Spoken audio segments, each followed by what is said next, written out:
ब्रह्मचर्य आश्रम, गृहस्थाश्रम, वानप्रस्थ आश्रम और संन्यास आश्रम, इन चारों ही आश्रमों की विवेचना करने पर राजन परीक्षित श्री सुखदेव जी महाराज से प्रश्न करते हैं कि भगवान, मैं तो गृहस्थाश्रम से आया हूँ और एक गृहस्थ के लिए मुक्ति का क्या मार्ग है, वो आप प्रशस्त कीजिए। राजन परीक्षित के इसी प्रश्न पर सप्तम स्कंद में सुखदेव जी महाराज ने गृहस्थाश्रम में रहते हुए मुक्ति का मार्ग प्रतिपादित किया। और सुखदेव जी महाराज कहते हैं,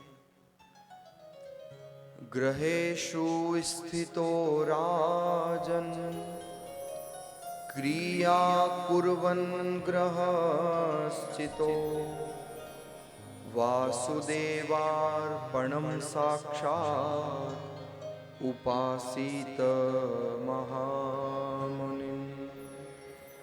एक गृहस्थ के लिए मुक्ति का क्या मार्ग है? जब राजन परीक्षित का ये प्रश्न आया तो सुखदेव जी ने कहा, गृहेषु स्थितो राजन, गृहस्थ में रहते हुए, क्रिया कुर्वन् गृहस्थितो, हर कार्य में, वासुदेवार्पणम साक्षात उपासित महामुनि, हर कार्य में हर क्षण भगवान की सन्निधि को स्वीकार करना, भगवान की सन्निधि को मानना, यही एक गृहस्थ के लिए मुक्ति का मार्ग है। हर समय भगवत चरणों की स्मृति रहना। जैसे माताएं बहनें जब भोजन बनाती है तो भोजन बनाते समय भाव ये हो कि हम परिवार के लिए, घर के लिए भोजन नहीं बना रही, हम तो भगवान के लिए प्रसाद बना रही हैं। हर कार्य में भगवान का स्मरण हो। और पहले होता भी था, पुरानी माताएं बहनें वो घट्टी चलाया करती थी पहले, आजकल तो बंद हो गई ना, कि चालू है। घट्टी तो बंद हो गई पर पिसना अभी भी चालू है। हाँ, दांत पीसते हैं लोग, देरानी जेठानी पे, जेठानी देरानी पे दांत पिस रही है, सास बहू पे दांत पिस रही है। पिसना बंद नहीं हुआ, घट्टी बंद हुई। वो जब घट्टी पीसा करती थी ना माताएं बहनें पुरानी, तो देखना उन पुरानी माताएं बहनों का स्वभाव था, उनकी आदत में थी। आजकल तो सब इलेक्ट्रॉनिक चक्कियां आ गई तो वो घट्टियां तो बंद हो गई, लेकिन जब पहले घट्टी चलाती तो घट्टी चलाती जाती और साथ में श्री कृष्ण गोविंद हरे मुरारी, हे नाथ नारायण वासुदेवा। श्री कृष्ण गोविंद हरे मुरारी, हे नाथ नारायण वासुदेवा।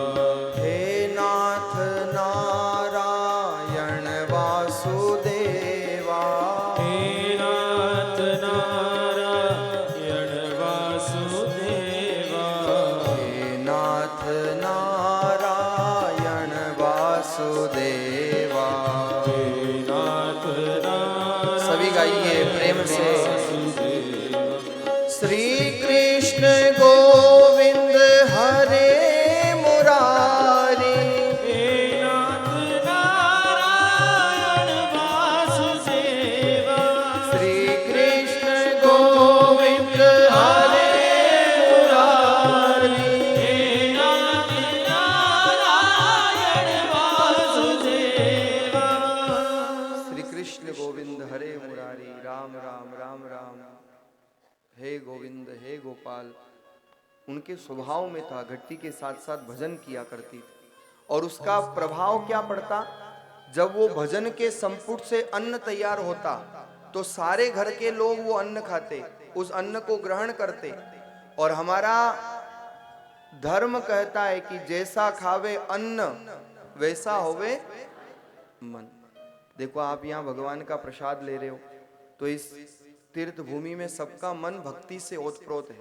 सुबह उठ करके कोई गंगा जी जा रहा है, कोई वटवृक्ष की परिक्रमा लगा रहा है, कोई कहीं बैठ करके पाठ कर रहा है, कोई नाम जप कर रहा है। तो आपको कहना नहीं पड़ रहा, आपके मन में स्वतः ऐसे भाव उत्पन्न हो रहे हैं, ऐसी भावना जागृत हो रही। जैसा खावे अन्न वैसा होवे मन। इसलिए वो भक्ति के संपुट से जो अन्न तैयार होता, सारे घर वाले जब उस अन्न को ग्रहण करते तो सबके अंदर भक्ति के संस्कार आते। लेकिन आजकल तो क्या हो गया महाराज, घरों पे ये माताएं बहनें भोजन बनाती है ना, तो वो टीवी चालू करके छोड़ देती है और उधर से टीवी चलती रहती है, इधर ये भोजन बनाती है। और वो टीवी में आते हैं नाना प्रकार के, बोल तेरे साथ क्या सलूक किया जाए, ये भी भोजन बनाती जाती है, बोल तेरे साथ क्या सलूक किया जाए, मार दिया जाए कि छोड़ दिया जाए। और फिर ये भोजन बनाते बनाते वही सुनती है, वही बोलती है। और फिर वही भोजन जब घर के लोग करते हैं तो बेटा बाप की छाती पे चढ़ता है, बोल तेरे साथ क्या सलूक किया जाए, मार दिया जाए कि छोड़ दिया जाए, या पिताजी तिजोरी की चाबी इधर दे दी जाए। यही होता है, जैसा खावे अन्न वैसा होवे मन। इसलिए हमारे संस्कार थे, भोजन बनाते समय भी भगवत नाम जप हो, कानों से भगवत भजन सुने, भगवत कथा सुने, संकीर्तन सुने। ये परंपराएं थी और इन सब बातों का बहुत प्रभाव पड़ता है। हमको लगता तो बहुत ये छोटी बात है, लेकिन इनका प्रभाव अवश्य पड़ता है। अनुसुईया का प्रसंग आपने सुना था। क्या था अनुसुईया के पास? कोई स्पेशल नमक मिर्ची हल्दी थोड़ी थी, जो सबके पास होता है वही खाद्य सामग्री उसके पास भी थी। लेकिन नाम का संपुट था अनुसुईया के पास। इसलिए नारद जी को ऐसा स्वाद आया कि त्रैलोक्य की त्रय नारियों को भी नतमस्तक होना पड़ा, भगवान को बालक बनकर के आना पड़ा। ये नाम का प्रभाव है, ये नाम का संपुट अन्न के साथ। इसलिए गृहस्थ में रहते हुए भगवत स्मरण हमारा रहे। श्वास श्वास में राम भज, वृथा श्वास मत खोए, ना जाने फिर श्वास को आवरण हो या न हो। प्रत्येक श्वास से भगवत भजन का हम प्रयास करें।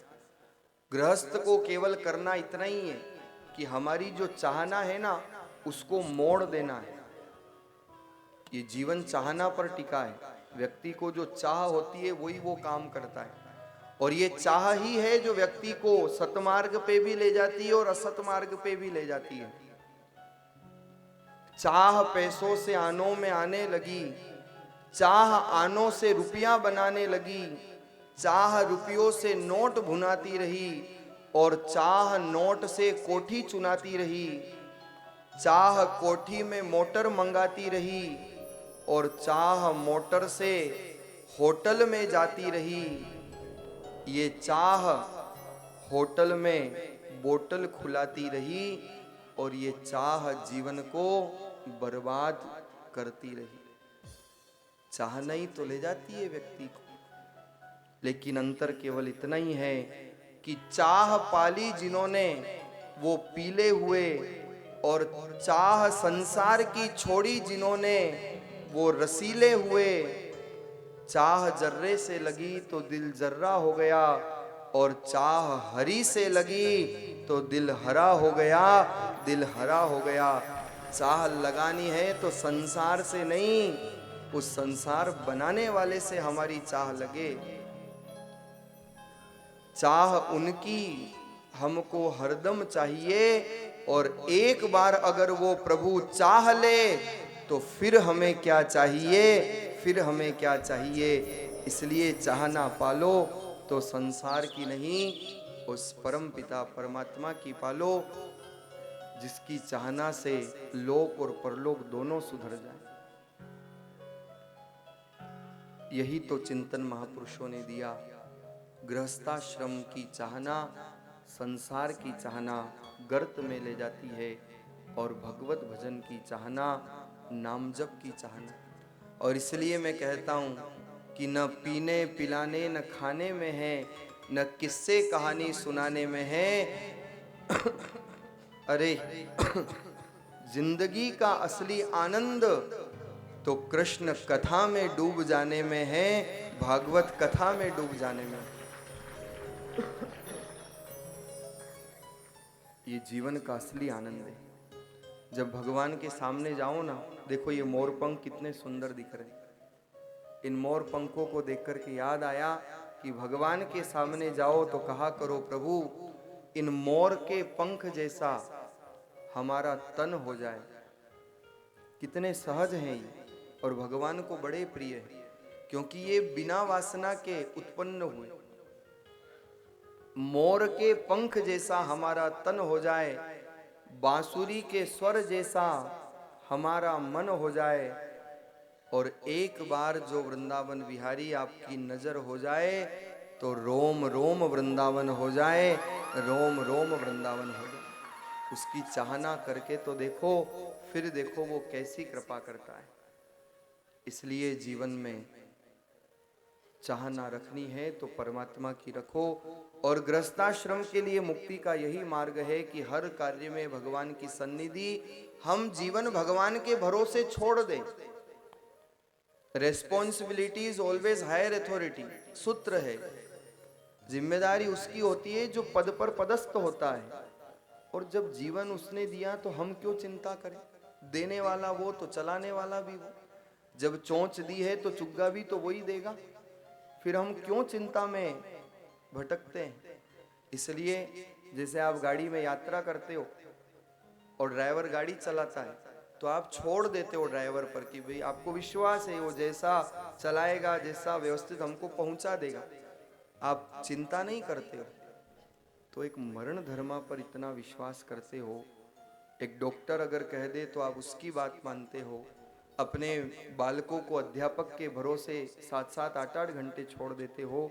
संसार में आप सब पर विश्वास करते हो, लेकिन इतना दृढ़ विश्वास अगर उस परमात्मा पर हो जाए तो जैसे आप गाड़ी में बैठ कर के निश्चिंत होते हो, प्रभु से कहा करो, प्रभु ये जीवन आपने दिया है और इस जीवन रूपी गाड़ी के चालक भी आप ही हो। हमसे ये जीवन रूपी गाड़ी नहीं चलने वाली है। गृहस्थाश्रम में जो मुक्ति का मार्ग है ना, वो यही है कि हर कार्य में भगवान की सन्निधि हो और हम हमारा जीवन भगवान के चरणों में समर्पित कर दें।